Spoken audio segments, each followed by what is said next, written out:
Hey everyone, it's Mike Andes, and today, yet again, my producers have called me out in the middle of the night to watch a lawn be mowed, and we're going to do some voiceover. We're going to break down some game footage. But the winner of last week's challenge was... Today, while I'm doing that, you're going to be guessing what the square footage of this property is. And the winner, the person who guesses it first down to the closest square foot, is going to win a $519 value package from landscapebusinesscourse.com and get full lifetime access to the program at landscapebusinesscourse.com. Now, last week, we had a similar challenge, but you had to guess what the price was. If you missed that video, watch it right here. But the winner of last week's challenge was...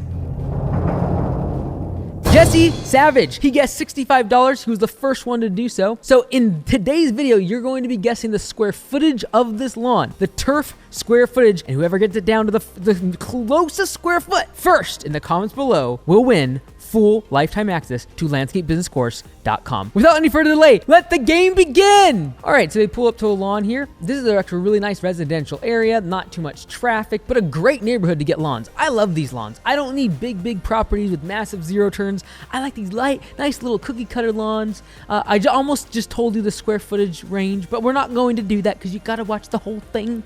And so on this specific lawn, they actually have two push mowers. I've talked about in the past why we focus more on push mowers than we do zero turns, but for properties of this size, you don't need a big zero turn. It's not gonna save you a whole lot of time, and then you're gonna see there's a lot of things you kind of gotta mow around. And the bigger the mower, the slower it actually takes you when you got to go around little trees and irrigation heads and lighting and all the rest of it. So what they did here is they broke up.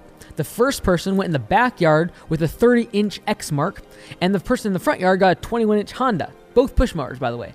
So in the backyard here, we got bagging clippings, of course, because here in the Pacific Northwest, it is very standard that we have to bag clippings. I know for most of you, you're able to side discharge or mulch your clippings, but we got to do what we got to do here in the Pacific Northwest. Now, this is the 30-inch X mark. I have to say, as much as I like it for large properties because it's wider and you get more cut, it's a little bit of a hassle to move around. It's like a big mower.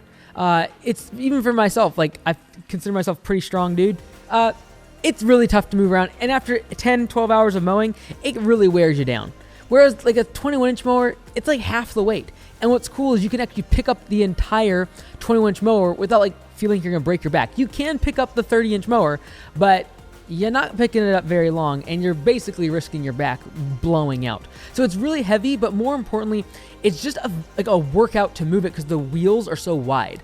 And every time you push it, it's like you're literally doing a tricep dip because you got to push it so far down, it's hard. And so you get that thing filled up with a bunch of clippings too, like an extra 70, 80 pounds of clippings that are wet. It can be really hard to maneuver. Whereas here in the front yard, we got Dylan just mowing away with a 20-inch mower. It's just a residential mower. It's very light. It's cheaper too. So I don't know. I kind of have a love-hate relationship when it comes to these mowers, 30-inch ones, because they're nice and wide. So when we do bigger properties that are 15, 20, 30,000 square feet, it's more time savings than a 21-inch mower, yes, but it is going to absolutely be wearing you down after a whole long day of mowing. Now, one thing I did notice here is they left the window down, and some people are going to comment on that. We have only one time ever had something stolen out of a truck, and thankfully nothing happened, but we live in a pretty good area. I'm going to say, like, this is kind of like a gated community, really nice area of town, but typically I wouldn't recommend leaving the windows down on your mower truck as you are mowing a lawn. And in fact, we actually did have someone steal a trimmer off of our truck. But it wasn't this side of town. This side of town is like super chill. It's out towards the kind of like the farm area, kind of upscale, small neighborhoods. But downtown, we just had a trimmer stolen right off the rack. Right off of this rack right here, someone stole a trimmer. And you can see they don't usually lock them, but they pop right off. And it's really nice. And that's why we have them on the passenger side. So when we park up against the sidewalk, you can access the trimmers really easily.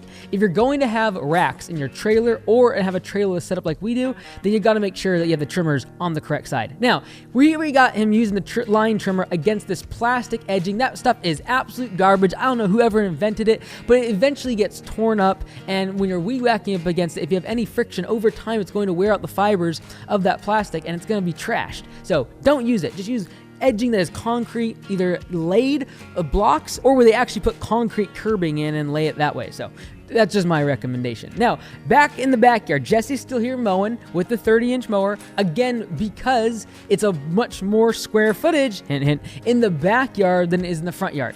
All right, but there's lots of obstacles. And if you had a 60, 70-inch mower, you're first of all not gonna be able to get in the backyard. And one of the job notes on the specific property says you can only access the backyard through one gate, and that gate is only 36 inches wide. So you're only gonna get a 30 or a 32-inch mower in the back anyways. Having a massive zero turn on this property would literally mean it would just be holding down the trailer while we were out mowing.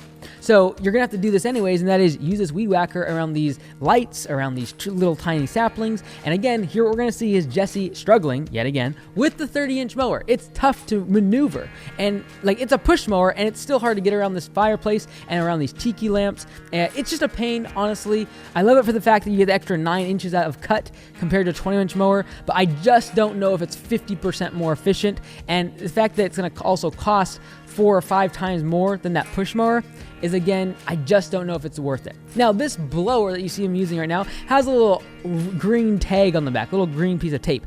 That means that it was recently fixed. How we operate at our shop is if it has a red piece of tape, it means it's broken and you should not touch it. That is changed to green once it is fixed, so that way the crew knows they can take that piece of equipment out on the route. And so that way we just don't allow for broken equipment to end up on a job site, because it slows everyone down, and no one wants to be slowed down in the middle of a mow route with broken equipment, because you can't make P for P, pay for performance dollars. It's gonna kill your P for P for that day if you got broken equipment and you find out halfway through the route. So they're wrapping up here, and again, nice quick job, residential house. They're gonna go probably less than 30 seconds to the next property, and this is what we want to do: knock them out, knock them out, knock them out. Because this truck right here is actually the truck that I used to use as my personal truck, and then the truck that I would go do estimates in. Now we put a ramp rack on it, we got racks on the side, and it's a moneymaker. I bought this truck, literally this F-250, probably about 6-7 years ago for $10,500, and it was like the most I'd ever spent on a truck, but I did it because I was going to be driving it personally. Well, now $10,000 for a truck won't get you anything half that nice, let alone back when I bought it when it only had 90,000 miles on it. So this is the property from aerial view. This is going to give you kind of a better overview picture of the entire property. So what you need to do right now for your chance to win a $519 full access package to landscapebusinesscourse.com in the description below. I want to know from you, how many square feet do you think that property was? Only of turf, all right? Doesn't include the concrete, doesn't include the house, doesn't include the patio, just grass. Comment below, and whoever hits it first in the comments will win landscapebusinesscourse.com lifetime access.